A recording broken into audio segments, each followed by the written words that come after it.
Well, we know that the U.S. spends more than most other countries on maternal and child health outcomes, and yet our maternal and child health outcomes lag behind most industrialized nations. And we also know that local health departments can have a large impact on maternal and child health outcomes, but have very little control over their budgets.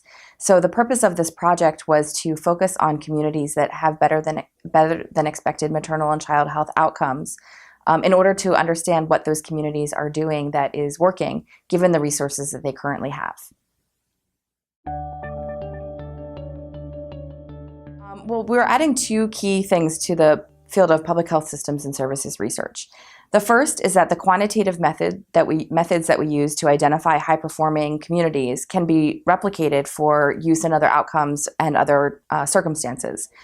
We considered the impact of both internal and external factors on the outcome that we were interested in, and that allowed us to dig deeper into not only who is performing well, but why are they performing well. And that leads me to the second contribution of this work.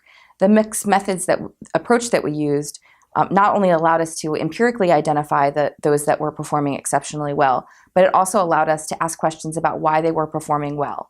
The findings from this study can allow us to circle back and then quantitatively assess whether the theories we developed in the qualitative phase are in fact legitimate and could apply in other circumstances.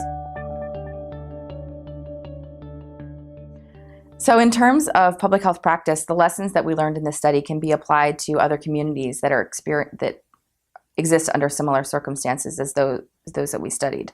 In terms of policy, we can see the factors that really matter in terms of how policies impact the ability for local health departments to deliver needed population health services. So we can look at the impact of the Affordable Care Act on communities, as well as budget priorities on maternal and child health outcomes.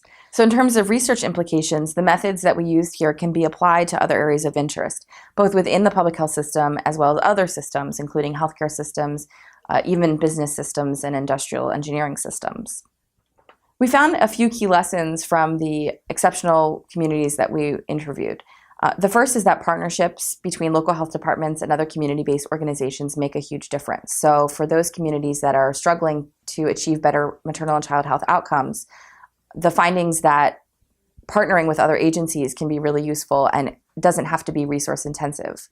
The other key finding that we realized among all of the exceptional communities that we worked with was that using data to identify goals was very meaningful for those communities, and trying to use the best data that are available, which can vary from community to community, but trying to use the data that are available to identify priorities, even if those priorities may be different than the things that those health departments have been working on traditionally.